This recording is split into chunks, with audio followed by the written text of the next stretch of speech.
தேவி. அத்தை. ஏய், அத்தெல்லாம் சொல்லாத. எல்லாம் செட் ஆகுற வரைக்கும் ஆன்டின்னு கூப்பிடு. நீ அத்தன்னு கூப்பிட்டா அன்னிக்கு பிடிக்கவே மாட்டேங்குது. புரிஞ்சுச்சா? நீ உன் அப்பா அம்மா கிட்ட உடனடியா இந்த கல்யாண விஷயத்தை பத்தி பேசு. ஏன் அப்பா அம்மா கிட்டயா? பின்ன வேற யார் அப்பா அம்மா கிட்ட உன் கல்யாணத்தை பத்தி பேசணும்? ஏய், நாம் பேசும்போது என்ன கவனி. சொல்லுங்க அத்தை. வீட்ல உடனடியா பேசிடு, புரியுதா? அது என்ன வந்து போயின்னு ஏன் முன்னாடி இவ்ளோ தைரியமா தாலி கட்டிக்கிட்டு வர முடியுதுல்ல?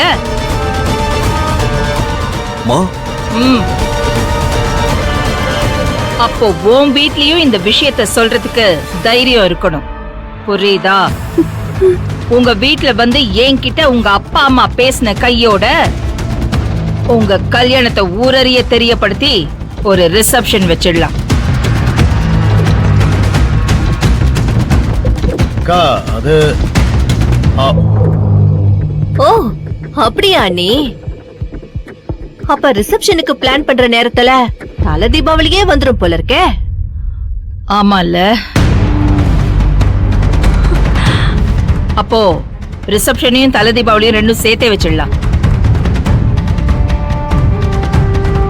கரெக்டா நீ? அப்ப தல தீபாவளினா சீர் செய்யணும், பிறந்த வீட்டுக்கு போகணும், அவங்க நம்ம வீட்டுக்கு வரணும், எல்லாம் ஒரே நேரத்துல ஆமக்கலம் பண்ணிடலாமே. அண்ணா, உனக்கு தல தீபாவளி கொண்டாட அம்மா பிளான் பண்ணிட்டாங்க. டேய், உங்களுக்கு இது தல தீபாவளி தான்டா. ஏண்டா? டபுள் தமாக்கா கொண்டாட்டம் தான். இப்ப எல்லாரும் சாப்பிடலாம். தேவி, முதல்ல அம்மாக்கு சாம்பார் ஊத்து.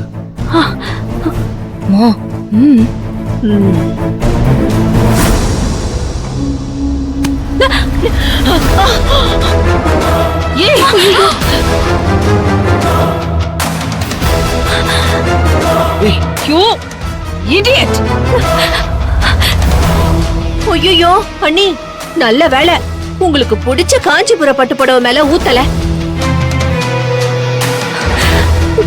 தேவி, என்ன இப்படி பண்ணிட்ட?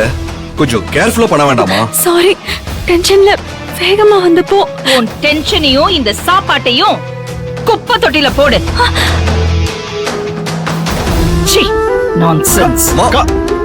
அம்மா, ஒரு நிமிஷம் நில்லுங்கம்மா.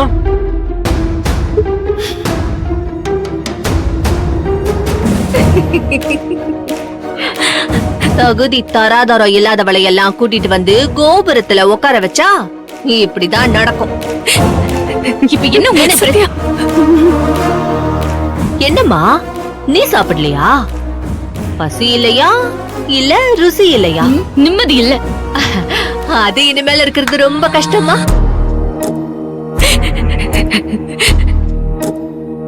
ஏற்காட்டுல நம்ம பிளானுக்கு எடுத்து நாசம் பண்ணவல நீ நல்லா வச்சு செய்யறமா.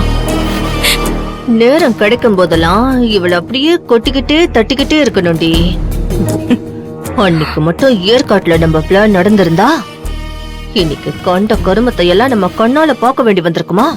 எல்லாம் இந்த சத்தியவாலதான் கெட்டு போச்சு. இவளை நான் சும்மாவே விட மாட்டேன்டி. அதுக்குள்ளலாம் அழாத. ஆமா, இன்னும் நிறைய கண்ணீர் ஸ்டாக் தேவைப்படும். ஏய் வாடி, நம்ம ஆன்லைன்ல நல்ல சாப்பாடு ஆர்டர் பண்ணி சாப்பிடுவோம். வா.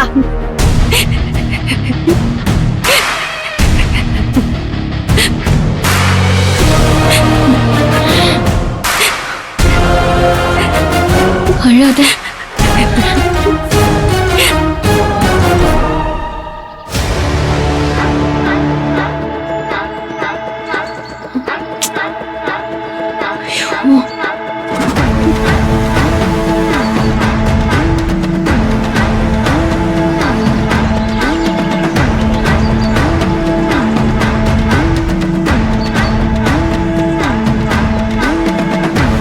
அப்பா கிட்ட பேசலான்னு பார்த்தா ரிங் போக மாட்டேங்குதே.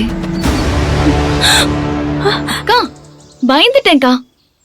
என்ன இப்படி சைலண்டா வந்து நிக்கிற? ஒரே பதட்டமா இருக்கு. என்ன ஆச்சுக்கா? இல்ல சத்யா, எதுவும் தெரியாத மாதிரி கேக்குற. திடீர்னு அந்த செல்வநாயகி எனக்கும் அபிக்கும் ரிசப்ஷன் வைக்கணும், உங்க அப்பா அம்மாக்கு ஃபோன் பண்ணி பேசுன்னு சொல்றா. அப்பா அம்மாவை எப்படி வர சொல்றது? எனக்கும் அதான்க்கா ஒண்ணும் புரியல. செல்வநாயகி திடீர்னு காய நகர்த்தி செக் வச்சுட்டாங்க. கொஞ்சம் யோசிக்கணும். ஏய் சத்யா, உன் கல்யாணத்துக்கு வந்து நம்ம அம்மா அப்பா பாட்டி தாத்தாவ செல்வநாயகி குடும்பத்துக்கு இப்ப நல்லா தெரியும். இப்ப யார போய் அப்பா அம்மான்னு கூட்டிட்டு வந்து இவ முன்னால நிறுத்துறது? புரியுது, கஷ்டம்தான். ஆனா ஏதாச்சும் ஒரு வழி இருக்கும், நான் யோசிக்கிறேன். நீ ஒன்னும் பதட்டப்படாத. நீ அனாவசியமா வார்த்தை எதுவும் விட்டுறாதக்கா. நமக்கு கொஞ்சம் டைம் வேணும். தேவி,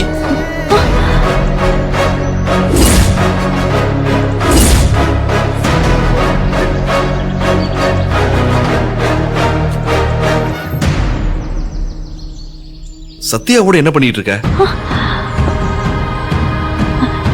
இல்ல, துணி காய போட வந்தேன். பார்த்தா சத்யா போன் பேசிட்டு இருந்தா. தேவி, நீயே இங்கெல்லாம் வர? உன் வயித்துல இப்ப 4 மாசம். அனாவசியமா மாடிப்படி ஏறியே இவ்வளவு தூரம் வர. குழந்தைக்கு ஏதாவது ஆயிடுச்சுனா? ஹலோ மாம்ஸ், என்ன ஒரு நிமிஷம் கூட உங்க வைஃப பிரிஞ்சு இருக்க முடியலையோ?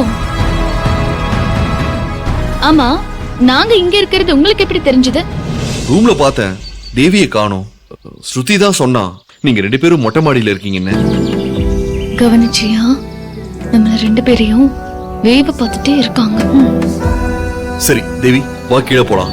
வா.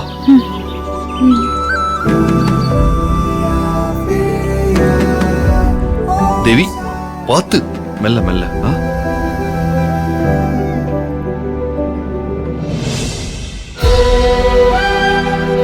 தேவி, என்ன பண்ற நீ?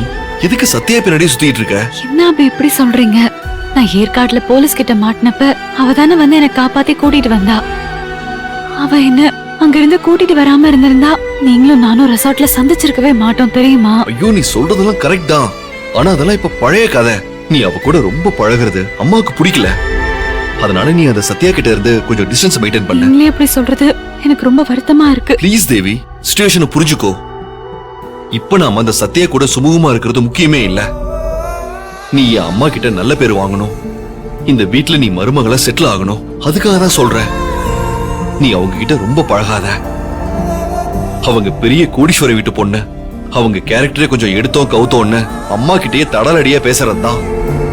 அதுக்கு ஆப்போசிட்டா நீ அம்மா பேச்ச கேட்டு அவங்க சொல்றபடி எல்லாம் நடந்துகிட்டா நம்ம பேச்ச கேக்குற நல்ல மருமகன்னு அவங்க மனசுல இடம் பிடிச்சிட்டேன்னு வையே, அப்புறம் உங்க சத்யாவை விட்டுருவாங்க. உன்னதான் மருமகளா கொண்டாடுவாங்க. அதுதான் இப்ப நமக்கு வேணும். நான் சொல்றது புரியுதா?